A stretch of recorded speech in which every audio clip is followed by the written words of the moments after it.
Good morning to you guys. Yes, good morning. We are on episode number 102. That's right, 102 episodes. And by the end of the day, we will have 104 in. That's right, we're doing more interviews today. So beat that, Vince McMahon. You say you're the hardest working man in all of wrestling. We're the hardest working podcast in all of podcasting. So beat that. Amen. Today, we are with Mr. AR and the host who was hooked on phonics when he was a child. The wrestling encyclopedia, the talking forehead. Well, the used to be talking forehead. Nathan Noss. I'm his executive producer with the most, who books all these awesome talents. Anthony Wagner. So let's just get into it. AR, tell us about you, how long you've been in the business, and go from there. All right, gentlemen. Yeah, thanks for having me on, Tony. Thank you for having me on, Nathan. Sorry to shuffle up the scheduling. Sounds like it's going to be a busy day for y'all. Should be fun. I'll get to it. I'm Alvaric Reiner, based out of Phoenix, AZ.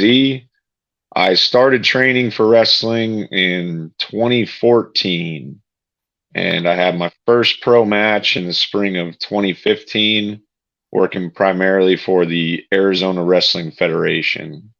I had taken a couple years off, got banged up, and yeah, I've been back at it and been trying to get my name out there in the Southwest and wrestle some solid matches and get some notoriety. It must be working okay because you guys found me. Yes, we did, and we know a few people from Arizona that we've interviewed on this podcast, like SOS. Oh, okay, yeah, I know her. I remember she got started up training with the AWF as well. I can't remember how many years ago, but I remember when she had first started up. Mm-hmm. The multi-talented, lovely Brittany Brooks. Yep. Oh, Brittany Brooks, huh? I remember when she started up too. Yeah, she started up with the AWF. She was one of the. Yeah, I don't know exactly how much she told you your story, but yeah, she'd been training for years before she debuted. She started up real young. Yeah, that girl's got a lot of energy. Yeah, of energy. Sure. Yes, she does. She's a bouncy, bubbly person, that's for sure. Yes. So, every time I see her, she's always hopped up on some caffeinated drink. I'm like, you're too young for that. Stop it. Cut it out. I was like, you need to save that for later when you get more worn and tired. It's like you don't need that. You're naturally energetic.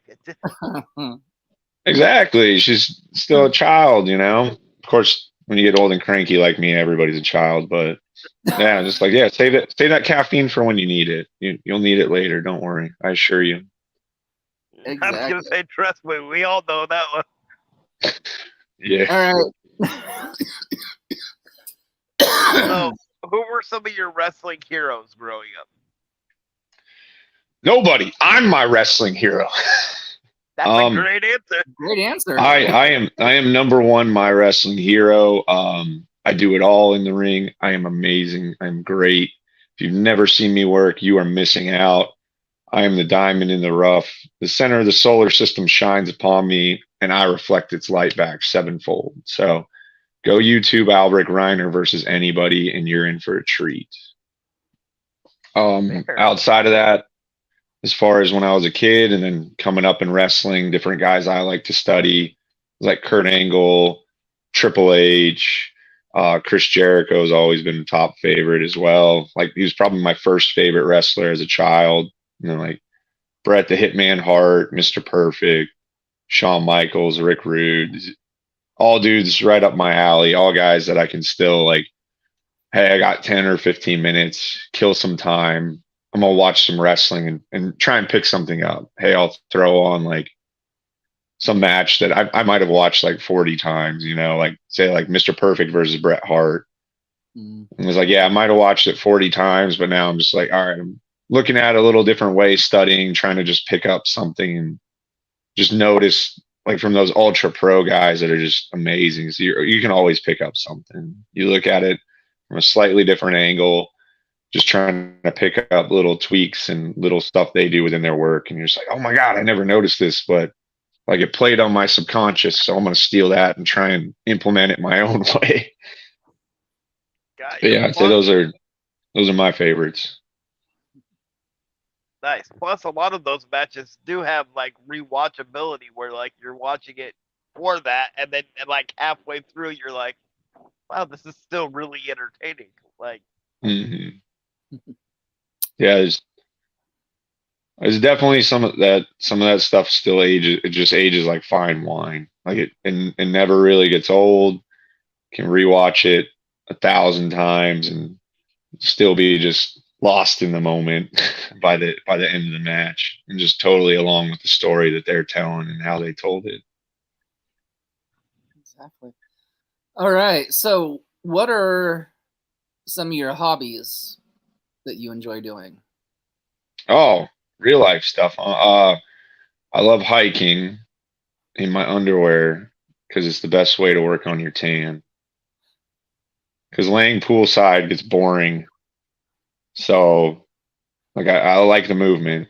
And fortunately, yeah, living in Phoenix, Arizona, there's no shortage of sunshine.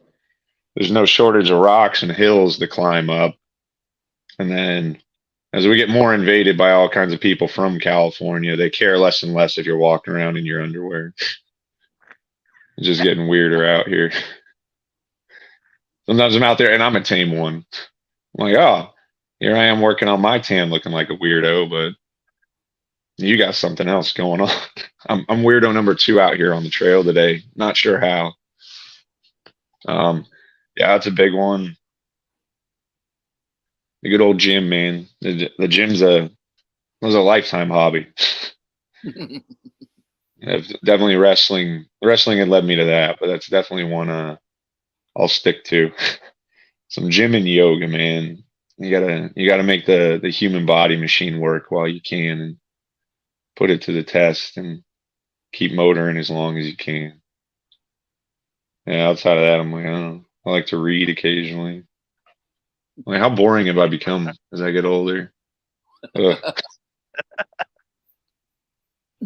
Oh, real quick though, before we go on though, you got to learn about some of my hobbies, and you had asked me who like some of my wrestling heroes are. I got to know from you guys who are some of your wrestling heroes. Mine growing up was Hulk Hogan, first and foremost. And then later it was like Triple H, and like in like current day it's like Kenny Omega, just because that guy can wrestle anybody. Like, dude, that guy's a maniac. I'd have to really work on my hiking to get my cardio up to wrestle that guy, I guess. Okay, so mine, hope just like Nathan, a whole plethora of people. Yeah, I started out with the Ultimate Warrior, Macho Man Randy Savage. Oh yeah! Oh God, how did I forget the Macho Man? I'm sorry. That's one of my personal favorites too. And then yeah, Hulk and Warrior, great, but Macho Man. Getting into later in life, it was The Rock, Stone Cold, Mankind. Can't forget good old Undertaker. Hell yeah. And current day, much like my counterpart up there, it's Kenny by God Omega, Mr. John Moxley, don't call me Dean Ambrose anymore, and Seth freaking Rollins. Hell yeah. What's up? See, I would have picked Seth Rollins because I respect his wrestling, but he definitely needs a personal stylist, because some of those outfits he's been wearing on WWE television makes you think he's been getting dressed in the dark or something. Like, what are you talking about, man? Those outfits are you can't dress in the dark in those. That's all purpose placed, bro. I was amazed. I was like, yeah, I had watched Mania, and I remember because he had done his entrance, and I was like, hot damn, he's got his Madonna outfit on here for this. And then Yeah. I felt bad for Charlotte Flair because she came out. I was like, oh no, Seth Rollins had the bigger like evil queen outfit than Charlotte Flair. Like he stole her thunder. And you're just jealous, Nathan, that he can share his wife's wardrobe and look good in it. That is true.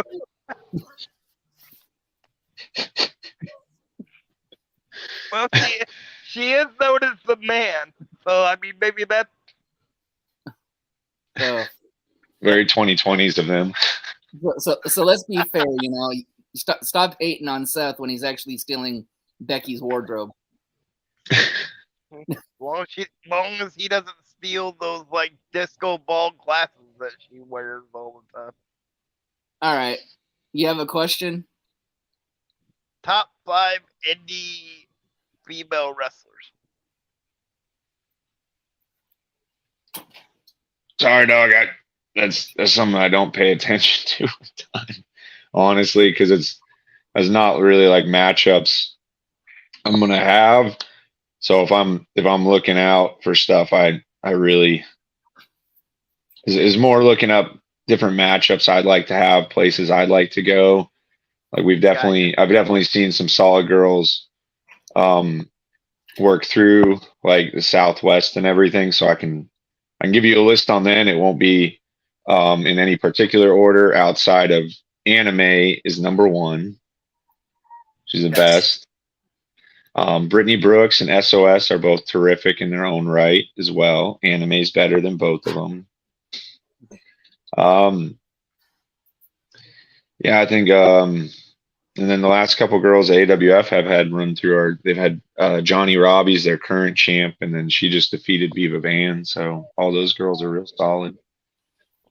I haven't watched much of their work in depth though, because they're not necessarily folks I'm looking out to wrestle. And my wrestling time is naturally monopolized by my own selfishness on myself, because like if I decided I'd be number one women's indie wrestler. I like this guy. So yeah, I was gonna say best answers ever so far. Let's debut another yet new question, just because I like to be innovative. Top five places you'd like to wrestle. Oh damn. Yeah, I want to get down to Mexico City for sure. I want to get out to Tokyo for sure. I want to get out to New York for sure. I want to actually, like, one of the spots I do want to wrestle is up in like Seattle and get to Washington, and that's mostly selfish, as I want to go visit the temperate rainforest up there.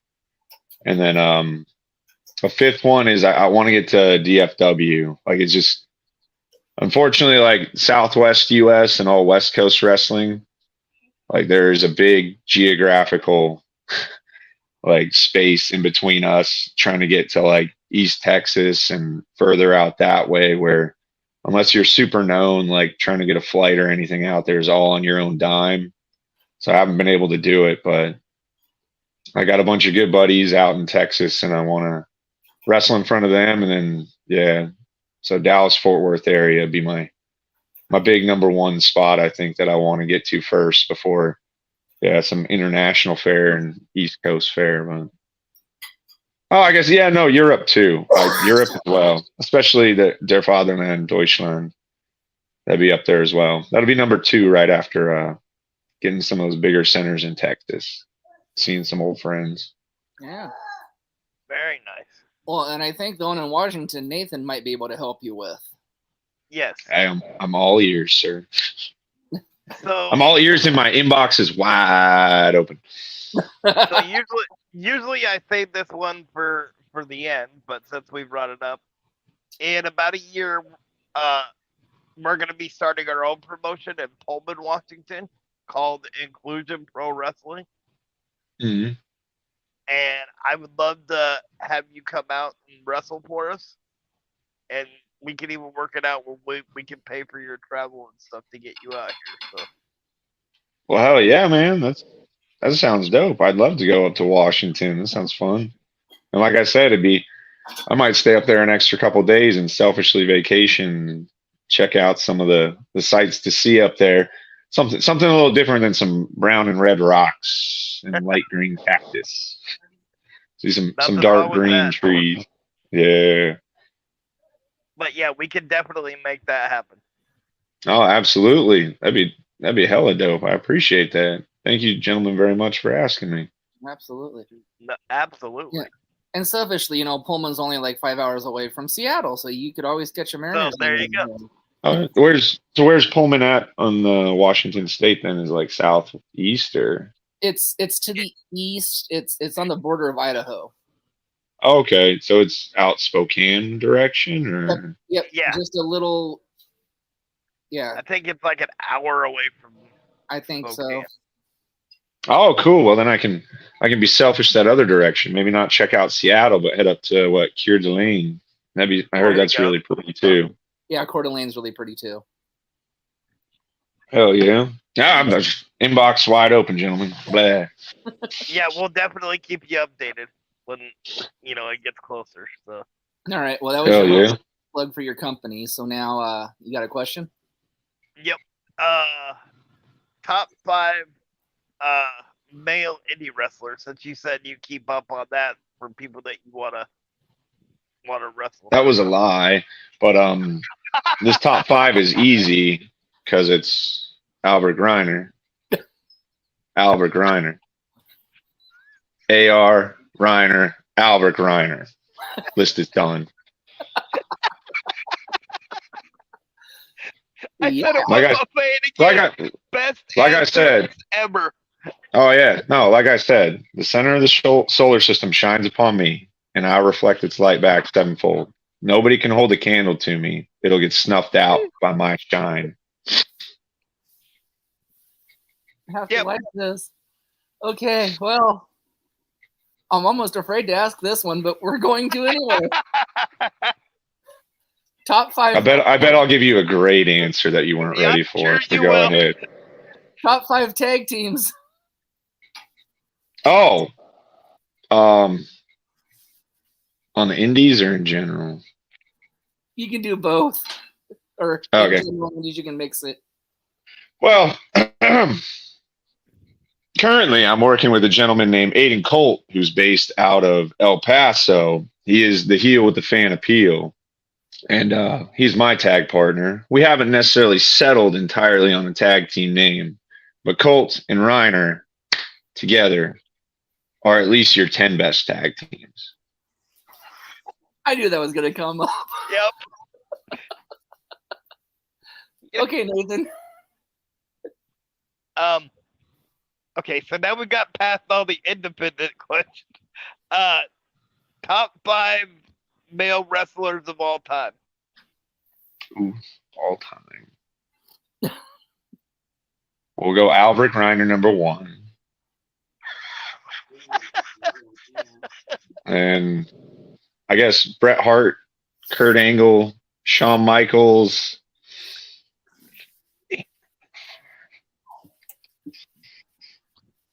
I think we'll sandwich everybody with Alvaric Reiner there. Yeah. I feel like I'm on repeat, but again, best answers ever. Right up until the next answer. Yeah. That's right. There's just a new best. I take you higher and higher, baby. Oh, ain't nobody gets you where I can get you. If you could have one person be your tag team partner from any generation, who would it be? Oh, Aiden Colt is easy. Like I was trying to get him to be my tag partner for months. I was like, come on, man, we can make some money together. People are gonna love us or hate us, whatever. They're gonna pay us. Come on, baby. So yeah, no, I'm very happy right where I'm at with Aiden Colt as my tag partner.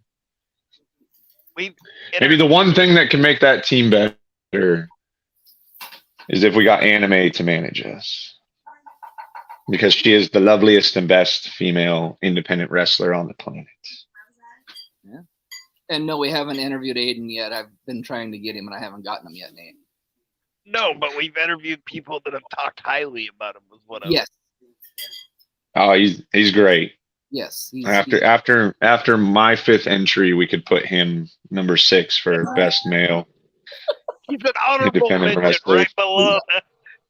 Damn, Reiner's tag partner, Aiden Colt, honorable mention. Love it. Thank you, gentlemen. See, I haven't fleshed these things out. You're asking me these questions. I'm answering on the fly. I haven't really thought it out in detail, but the additions y'all are making, I love it. Thank you. Thank you for being my sounding board. Y'all are doing wonderful so far. You're podcasting your ass off, and damn, I'm killing it. God, I am good. Thank you. Okay. Nathan, do you need a minute, or can you ask a question? Yeah, I can ask a question. So, if you had a dream opponent of any generation, who would it be and why? I still want to stomp out Mike Camden. If you know who he is, Mike Camden's he's an indie worker. He's based out of San Diego, and I still need to avenge my first ever title loss. Not only did he take my title, but he cut my hair at the time, so I'm still frosted about it. So yeah, that's the match I'd want, so I could beat him. That would be a pretty nasty match, because I do know who that is. Oh yeah, no, that's some of my earlier work. Some of my early good work against Mike Camden was outside of losing. It was a lot of fun. And by doing this podcast, we've actually made a lot of friends in Southern California. We know a few promoters, so we might be able to make that happen. Yeah. Last I heard, he was trying to step away again. I think because he's afraid to wrestle me. He's trying to escape before he gets his comeuppance. I'll whoop his ass, pin him 1, 2, 3, then I'll cut his hair. I was gonna say, the man cut your hair. You need to get some revenge somehow. Oh yeah. Damn right. You know what I'm talking about. He's never going back. Look at it, short. Can't grow it out. I'm wearing my favorite podcast hat to cover it up. Yeah. All right, so let's do a 6-match card. But sir, what would be your ultimate WrestleMania card? 6 matches, any generation, any promotion. Damn. Oh, hot damn. I think I'd have to pull a bunch of like old repeaters here. I think I'd lead that show off. I'd want oh God, I had it and lost it. I'm sorry. It's all right. Who did I want to start that off? Never mind. We won't go order. But yeah, no, I'd want to see a rematch of Angle and Michaels. I'd want to see another rematch of Austin and Hart. I think I'd want Taker versus Triple H on there. Maybe in a Hell in a Cell. I don't know. No special guest referee. Actually, the best women's match I ever saw in my life was the women's Royal Rumble match between Asuka and Becky Lynch. I'd want to see that rematch. And then I think, oh yeah, let's get that's what it was in my head. I'd want to kick the show off, Macho Man versus Ricky Steamboat. Ooh. That's how I'd want to start it off. And then I think for the main event, Albert Reiner kicking Mike Camden's ass would be great. Love it. So yeah, off the top of my head, that's what I got for you. And to give you an idea, Tony, of who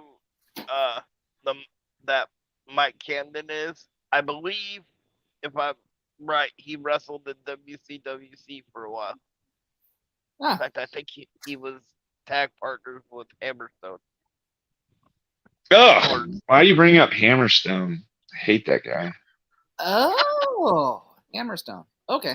Cool. Yeah, he's a jerk. Like why I'm not more known in the Southwest is because Hammerstone's a jerk. And like, if you just look at him compared to me, he's a little shorter. So like, we all have our flaws and stuff, but he might be kind of a lot bigger or whatever. So And like he puts all that hard work in and shit, but like that doesn't really matter. What really matters is he's a jerk and steals my thunder. I hate him. And I actually have some losses to avenge from him too. So yeah, you can throw him and Mike Camden on that team together, handicap match, or versus me and Colt, and we're gonna whoop their ass because I hate them both and they stink. Ugh. And they think just because all their hard work and their talent, they ought to be where they're at and further in wrestling. But no, I'm gonna hold them down as much as I can for the pin. 1, 2, 3, same time. Got them both. That makes sense. Whew. It does, doesn't it? Reiner wins. It does. Makes sense. Makes sense. Hey, that would be a good catchphrase for you too. Like, like during a promo, just Reiner wins. And just walk away. Just makes sense. It comes naturally to me. It comes naturally to y'all's thought process because I just look like a winner. Exactly. All right, Tony, you have a question? Wow. I'm still a little tossed back by the Hammerstone compared, but okay, yeah. I'm prettier in the face though. Come on. Who's the biggest opponent you've wrestled so far? Like size or name wise, would you say? Name wise. Okay, yeah, I just recently wrestled Chris Adonis in a singles match, so formerly Chris Masters. I'd say that would be the biggest singles star I've wrestled against. And then that's his time in WWE. And then the next biggest one will be Hammerstone. And he's a guy currently making lots of waves around the US and in Japan. He's put in a ton of hard work, but he deserves absolutely none of the notoriety and success he's achieved. Yeah. All that hard work doesn't have to pay off. Maybe for me, but not for him. I can't stand him. So, follow up to that last question then. Were you able to break the master lock? I never got hooked in it, so I didn't have to. He did attack me after the match and put me in that hammer lock or master lock, and it did hurt. Worst part was instead of just letting me go, which he should have done, because he shouldn't have never put me in the master lock anyways, is he had kind of tossed me to the side, and I fell out of the ring and landed on my butt and totally like bruised. Yeah, man. Like, thankfully, I have a large rump, so like it saved my tailbone. But goddamn, yeah, like I was bruised like all the way up into my hip sockets and everything. Like I was not sitting down properly for a month. And then with my regular work, like a quarter of my job is pause squats. So here I am, like, ow, my bum's all like inflamed and sore and swollen, and how am I supposed to hold my pause squats like this? Like shit, man. So he's a jerk too, and I hate him. Although it be the biggest name I've ever wrestled in a singles match. Yeah. I beat him. I won. 1, 2, 3. Didn't cheat at all. Winning just comes naturally to me. All right, Nate. So first, before I ask the question, I want to say any promoter that's listening to this, you need to book Hammerstone and AR because that's money right there. I mean, it's already got a story to it. So, I mean, it is a years-long story. He's been a jerk to me for a decade, ever since I started. Like I said, I'd be so much further in wrestling if Hammerstone just didn't exist and occupy the same region as me, and it just wasn't who he is, being all big and muscly and hardworking and shit. Yeah, if it weren't for that, I would be plastered all over whatever posters he's plastered on. So I hate him because he breathes. So, what's the best gimmick match you've ever been in? Oof. Oh. Well, I was a special guest referee in a cage, and I got a little fast and loose with the rules, and I made it so the cage was not allowed to be used as a weapon. So that was fun. That was recently. Yeah, I was injured in my bum, from Chris Adonis, so I couldn't wrestle. So I pulled up referee duty because as a licensed official for the state and the best referee you could imagine, naturally, like best wrestler you could imagine, I'm also the best referee. But Of course. so I refereed a show. Yeah, no, so you guys understand the best. Just look at me, you see it. But so yeah, naturally I'm just the best referee, whether I prepared for the match or not. But the whole show was in a cage. And I'm like, well, if I'm going to referee, just because we're in a cage, like, let's mix it up. You guys don't get to use the cage. Haha. That was a fun one. Completely off too, because anybody in a cage thinks I can throw somebody into this, and you're like, nope, can't do it. No. I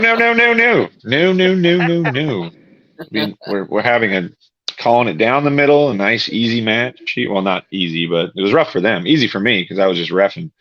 So I didn't have to get hurt. But yeah, that was a fun one. Yeah, outside of that, I don't know, gimmick match, there's always something that hurts in there. It's something you never expect. Where it's just like, yeah, you're like, oh God, this coming up, like this is gonna be terrible. Like, oh, all right, that sucked, but like I'm gonna make it through, and then something stupid and little will catch you, and you're just like, what the fuck, man? Bleeding all over now. What the hell was that? And you're like, I got hit with a bag of marshmallows. How am I bleeding? How is this what got me? Hey, those marshmallows can be sharp on the corners, you know. Something, dude. I don't know. It's just like, where did this come from? I'm hurt and I'm bleeding. I got hit with marshmallows. I don't know what's going. Do you have razor blades in the marshmallows? No. Completely unopened marshmallows. All right. So I feel better. What's the best advice that your trainer has given you, and do you still use that advice today? Oh man, let's see. No, so the guy who trained me is Lawrence Tyler. He's a Triple X Lawrence Tyler. He's trained like a lot of the people that we've been mentioning out of Arizona. Like he's had a big hand in training all of us. We all owe him a lot. Like he goes out of his way to show up and give his time to train us aspiring folks and give us pointers. But yeah, definitely. Like it sounds stupid and simple, but some of the like, yeah, be yourself. Don't try and be somebody else, because you can cherry pick elements of like I said, like, oh, my favorite wrestlers. It's like I'm not trying to be any one of them. I'm trying to cherry pick different stuff from them. Like, all right, does that work for me? Does it not? Will I keep this? Will I throw it out? But like you can't just say like I love Mr. Perfect. I love watching his work. I love how he works. But it's like I can't be Mr. Perfect better than Mr. Perfect was. There's just no way. But conversely with that is nobody can be Alvaric Reiner better than I can. So like his advice there is like, yeah, be yourself, be your own individual person, your own individual worker, cherry pick what you like, what you don't like, and make yourself out of that. And yeah, be true to yourself and be yourself and project who you are out there in the ring, because nobody's going to be a better Alvaric Reiner than me, especially like day to day, minute to minute, second to second, whether it's curtain to curtain in a match or here sitting talking to you guys in a podcast. Is nobody can do me like I can. Is not going to happen. So don't try and be somebody else. Steal some of their stuff, tweak it, make it your own, and yeah, be yourself, be your own character. Like we live in a society that's all this super nostalgic and everything, so you can play to that. But if you don't have a genuine like comfort in yourself, and I'm going to go ahead and project myself, I'm going to force myself down your throats in a loud fashion, like you can love it or hate it, I don't care, but you're going to react. If you don't have at your core like this is me and this is my genuine self, people are going to pick up on that, and they might not know why. It could be very subconscious, but they'll know you're fucking bullshit. because it's just not genuine. They'll know it's fake. But if it starts with like, no, this is me, this is an extension of me. This might be me turned up to 11, but at the core, this is genuinely who I am. Like it's going to resonate with people more than ripping off any famous wrestler ever could. Wow. So, yeah. Well, I have to say this. Normally, it's our other co-host, Big Buddy Dunn, that says this, but that was the first because most people I have asked that, as like a wrestling thing. But I think your answer is a wrestling thing, but it's also a life lesson too, right? Like, because you can only be who you can be, right? Nobody else can be you. So,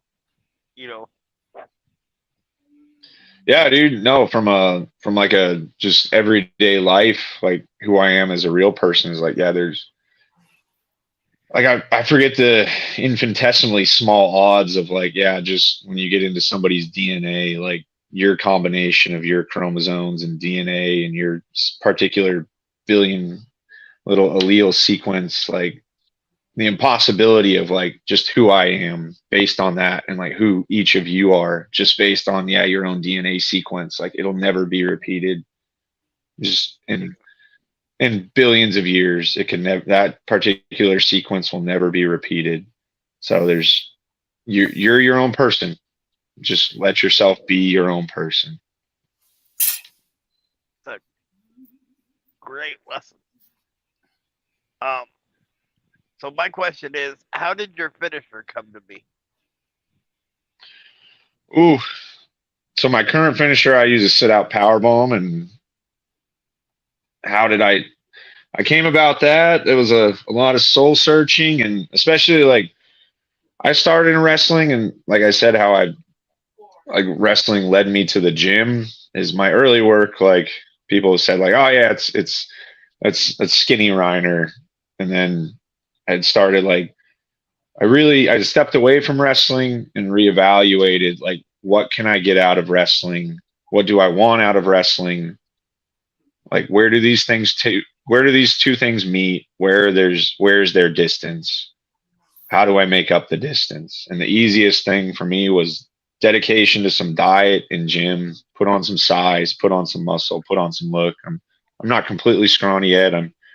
I joke I'm just big enough to not look small. I'm not actually big.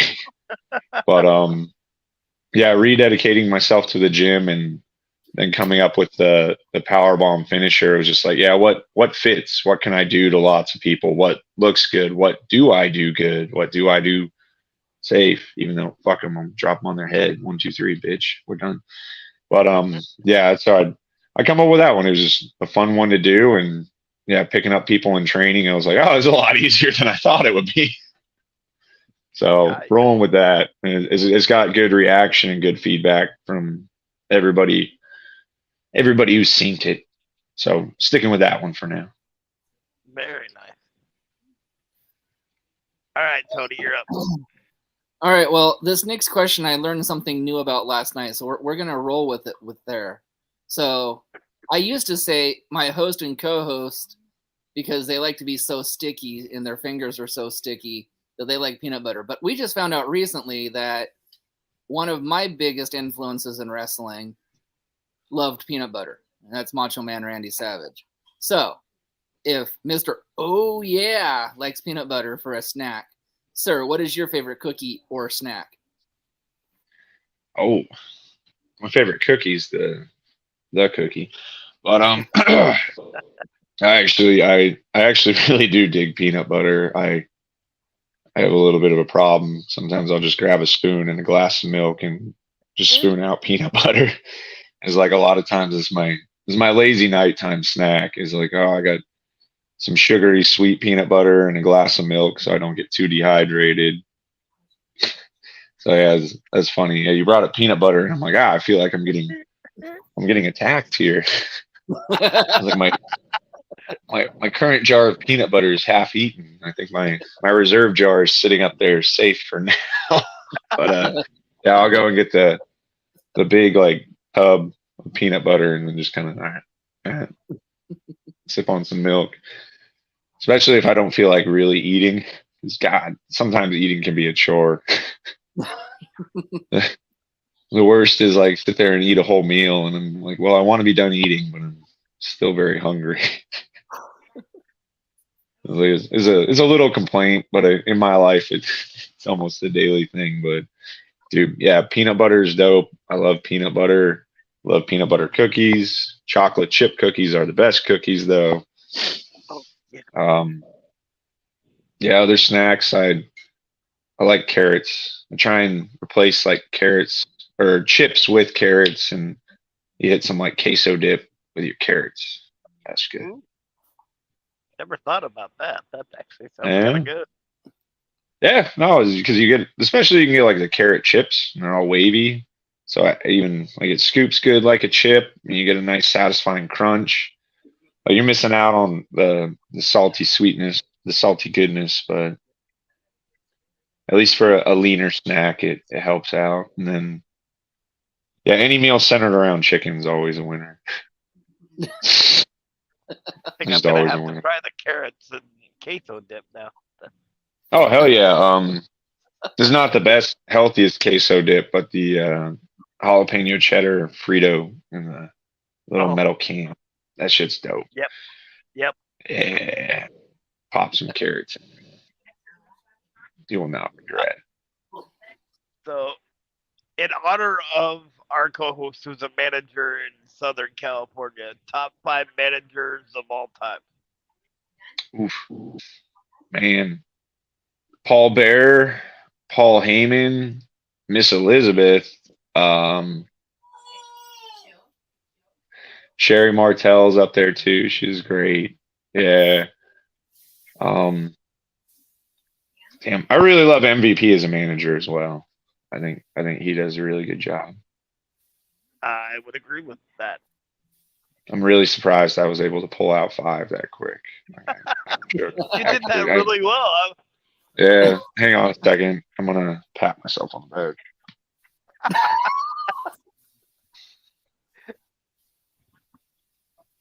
I would have never guessed in a million years I could have rattled that off that quick. Shit. Go me.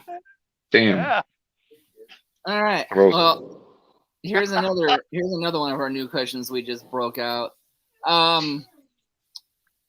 Your so it's a two-parter. What is your pre-match and your post-match routine? So definitely pre-match I like to hit some good old body weight squats, make the legs work, make them feel loose, a little bit of stretching.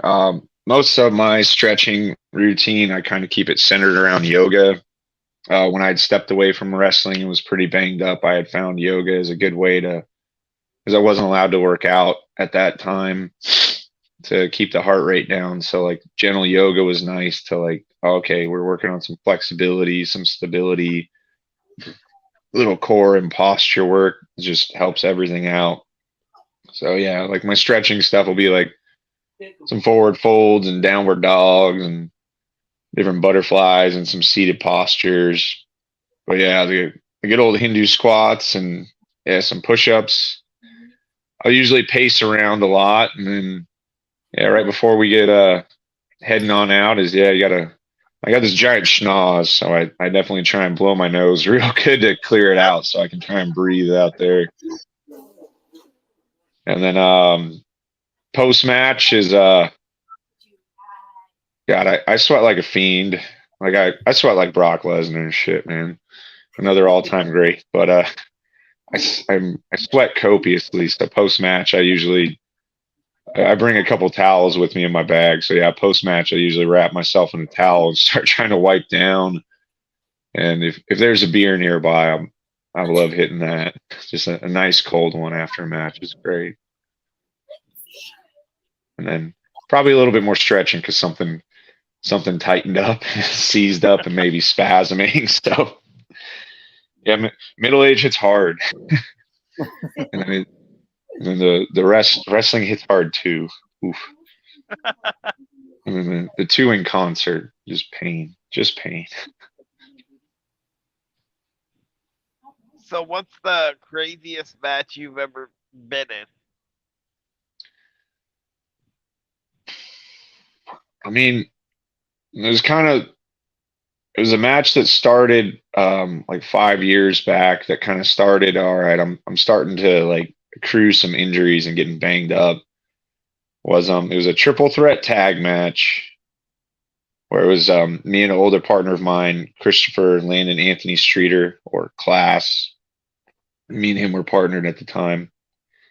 We were the heels in the match, and we were running our mouths to start. And the two good guy teams had enough and kind of jumped us from behind. Couldn't have done it from the front. But so I got clipped in the temple. Like first thing out the gate for the match, I get hit, bam, in the temple. Everything goes white. It's like, fuck, can't see shit, and that hurt. Oh, kind of like eyes come back too.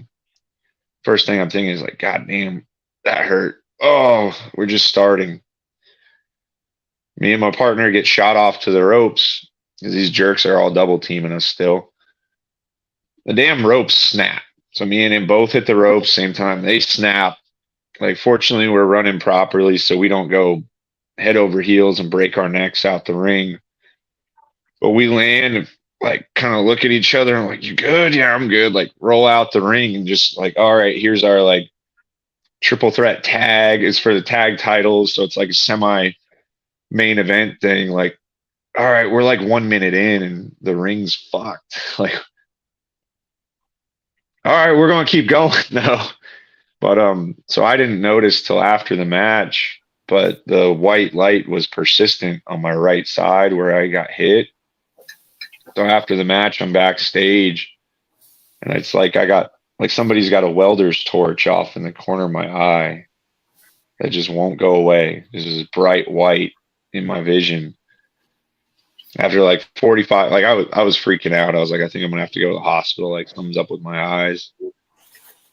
Kind of chilling. Like 45 minutes, it went away. I'm like, all right, well, I'll ignore that and move on with my life, I guess. But so that was the start of some getting banged up there. But yeah, I guess it was my retina detached and kind of went back on its own. So I always look back at that and I'm like, yeah, my retina detached like out the gate, and then like the very next thing is the entire rope snapped and the ring's all shoddy, and all right, we're supposed to go like 20 to 30 with this, and we got a lot of moving parts because it's a triple threat tag. So that was we got through it, but yeah, that was a scary one. That was wild. And then yeah, after I was just like, I don't want to go to the hospital. I don't want to go blind either. I don't blame you there. Yeah. So that was a wild one. That one sticks out. What about you guys? What's the wildest match you guys have ever seen in person? Well, I'll start with you. I've done commentary at a training school, and the ring was here. I was like right next to it, and the crowd was on this side. Well, the guy and there was a trailer park down the road. That's an important part to the story. So the guy, always adds spice. The guy in the ring calls everybody in the crowd trailer park trash and tells them to go home down the street. They all want to get to him, and then I suddenly realize that they're going to have to go through me because I'm right in their path to get to him. And so I'm in an electric wheelchair, so I take off like a bat out of hell trying to get to the locker room as fast as I can so I don't get trampled by a bunch of people coming towards the ring. Oh, shit. Starting a riot. I was like, a little warning would have been nice. You know what I mean? Yeah, dude. I could have like moved out of the way or something before. Why are you trying to use my handicapped ass as a shield from the mob, bro? You didn't even give me a warning. You didn't ask me. It's like, they'll take him out. They'll give me more time to get out of the way. I don't have to run faster than the bear. I just got to run faster than you. Yeah. All right, Tony. So what's the craziest match you've ever seen? The craziest I've ever seen was on TV because I've never gotten to see anything that crazy in person. But the knock on wood. The craziest match I've seen on TV, I would have to do that exploding, non-exploding death match in AEW with John Moxley. And Kenny, a couple years back, right? Yeah. Oh, the ring's supposed to blow up, and here comes Eddie Kingston to shield his buddy, and then it's like all of a sudden, where was the explosion? Safety first. Okay, but there's safety, and then there's like explosions for a 2-year-old, and that's kind of what fell flat, huh? Yeah, just a little. The craziest disappointment you've ever seen in a wrestling show, huh? Yep. Too bad. Was it a good match the rest of the way, at least, though? It was. It was. That was good. Like, at least you have that. Just don't remember. Like, just cut the tape right before the lack of explosion. And the bad part was apparently they had done some stuff during rehearsal, where it worked perfectly. And then literally, like at the end, it looked like two sparklers, like Gilbert, when they did that in the WWE, that like shot out of the ring post. Snakes and sparklers are all I like. And even the guys in the ring are kind of looking up at the explosion like, what are we supposed to do now? Like, that it was supposed to be bigger than that. Well, that's it, everybody. Go home now. Nothing to see here. That's the show, folks. Bye. So, all right, Tony, you're up. Oh, sorry. Where can we find you on social media? I've got Facebook and Instagram, Alvaric Reiner. If you just Google that, you'll find some YouTube stuff, something else on that, some stat sheet stuff on Google. I know that, but Facebook and Instagram, I am terrible at posting. My content's great, as you've noticed. It's fun. Yep. I just need to make some more of it. That is for sure. It's not been a good month for it. Let me tell you, my brain is melted. I've been flashing baseball signals in my sleep. Just laying on the floor and just like holding up outs. I was like, well, at least I was holding up 2 outs. It's not 0. It was a happy. Well, yeah, no, hopefully, yeah, when baseball winds down, the schedule gets a bit more regular. The summer will lighten a touch and get back to making some videos, especially hopefully get to do some stuff with Colt. And been having a blast doing tag stuff with Aiden Colt for sure. Very nice. So, what's your future goals in wrestling? Honestly, it ties into what you had asked earlier about like cities and places I'd like to wrestle. Is the big thing with wrestling for me is, one, I want to have some fun with it. Like I want to do stuff that I enjoy. I don't want to work for like assholes who aren't going to pay and going to try and have me do shit that ain't true to me. So it's like I want to have some fun with it, and I want to go some places. And yeah, definitely hit up like Texas and across the coast and up north and getting out international. Just like wrestling's a weird little thing, but there's some opportunities for it to take you places, and I'm trying to. Not that wrestling owes me anything, but it's definitely like I feel like I owe myself to go out there and see like, hey, what can I get out of wrestling? Because I think it's more than what I have so far.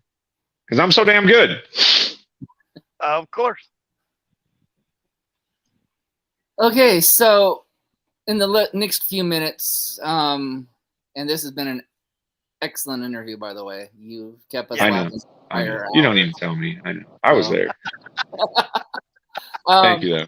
What is your next couple of matches coming up? Do you have anything coming up here in the near future? Oh yeah, I've got. So it's pretty late through the rest of July and August, but Arizona Wrestling Federation's got a couple shows on the 29th They are running a show. The venue, I forget exactly, but it's a bar venue. I think it's going to be an outdoor show. But I don't know who my opponent is there. Haven't been told a lot of any forward plans with that, but that's fine. I can show up day of and put on some 5-star match where I whoop their ass and win. And really, it'll just be 5-star because I'll be there, giving off that heat from the center of the solar system, baby. That's right. But yeah, the 29th of July is the next big one for AWF, and then following that is the 26th of August.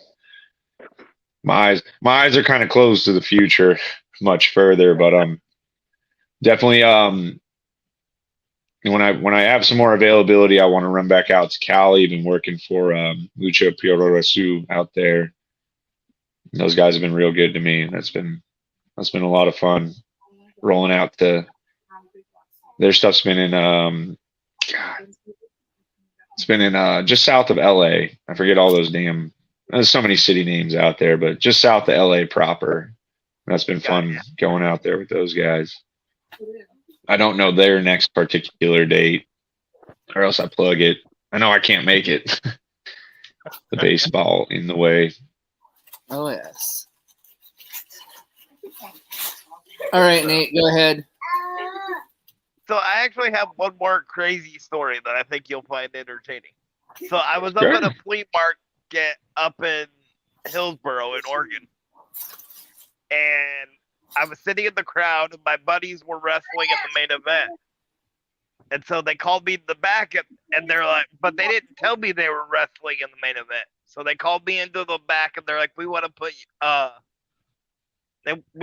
a cookie sheet behind your back because you have the wheelchair, and we can hide it back there. And then when we have our match, we'll come and get it. Mm-hmm. Again, they didn't tell me I was in the main event. They were in the main event. So I'm sitting in the hot sun in a flea market with a cookie sheet behind my back for like 3 hours. Going, come on. You guys can come out anytime now. Oh, man. So when they came and grab it, didn't rip off any skin, did it? Actually, a little bit, yes. Ugh. Ow. Oh. Yeah. And so afterwards, I went to the back, and I'm like, listen, I love being involved. I don't want to stop, but next time a little warning would be nice. You know, if you told me it would be in the main event, I could have found somebody to put it, behind there when it got closer. Right? We could have stashed the cookie sheet. I could have gone to the bathroom right before the main event. And then, yeah, I didn't need this shit from the start of the show back here. Yeah, that's fine. All right. So now we're going to do a little housekeeping and our sponsors and a good buddy of ours. So as we've been talking about, our illustrious missing co-host, Miss Ya Big Money, he is trying to start an online training facility. That's right, ladies and gentlemen. You can join the Big Money Compound for $25 a session, $150 a month. It is online training to become a professional wrestler, a referee, a timekeeper, a ring announcer. With that being said, he's really trying to get this up and running. He needs your help. He needs students. He needs people that are wanting to refresh their wrestling skills.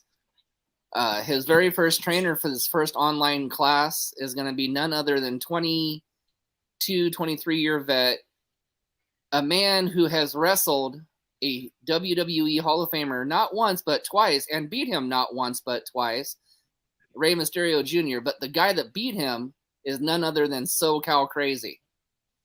He will be the first online trainer for the Big Money Compound.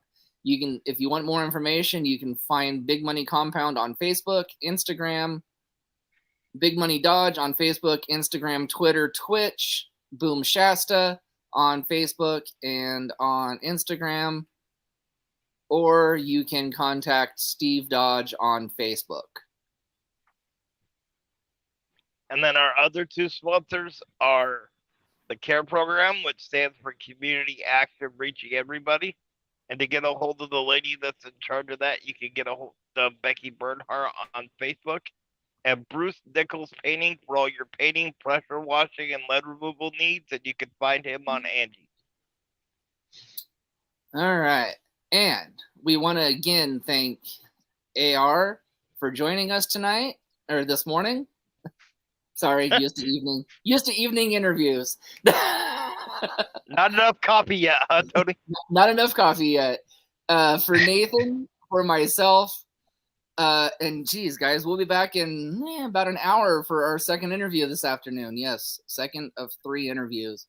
So until then, we'll see you guys soon. Thanks. Bye. Thank you very much.